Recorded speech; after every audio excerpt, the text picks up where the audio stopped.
Nous allons maintenant écouter le président du Cercle Aristote que vous connaissez tous, Pierre-Yves Rougeon.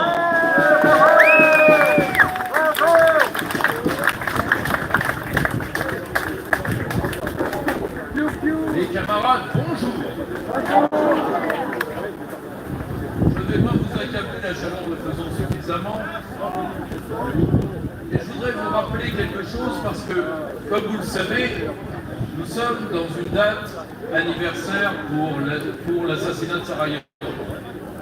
Donc le début de la guerre de 14. Or, c'est quoi une guerre?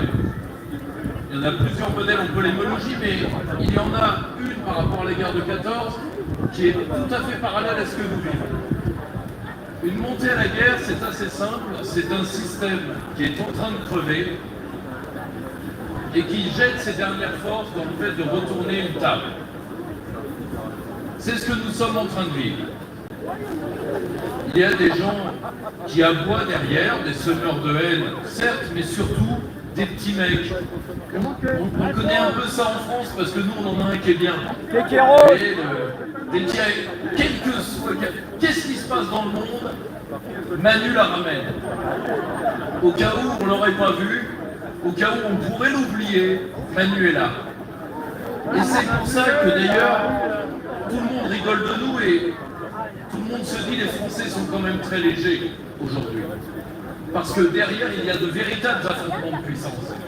Tout le monde se marre quand Manu parle de l'Ukraine. Mais il y a certainement près d'1 million de morts en Ukraine. Tout confondu.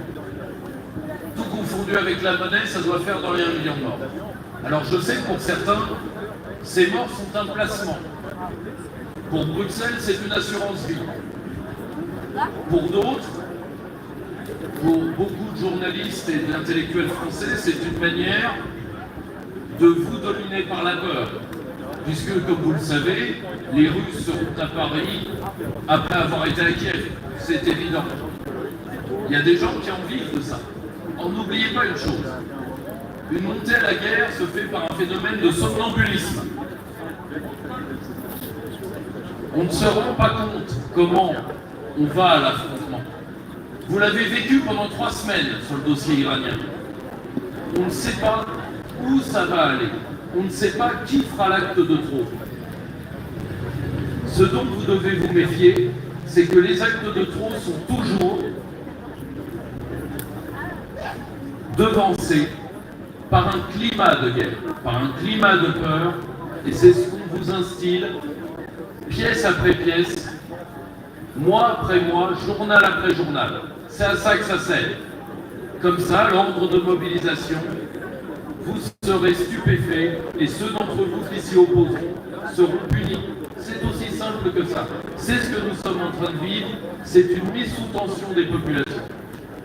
Donc, ce que vous pouvez faire pour les vôtres, c'est leur faire garder la tête froide, et n'oubliez pas, la propagande de guerre ment, mais elle vous ment pour une raison, c'est qu'elle sait que militairement et matériellement, l'Occident est relativisé et qu'aujourd'hui, si la paix du monde est tenue, c'est que les vraies grandes puissances de l'avenir, la Russie, la Chine, l'Iran et d'autres, gardent leur sang-froid, même si, croyez-moi, Manu les énerve beaucoup.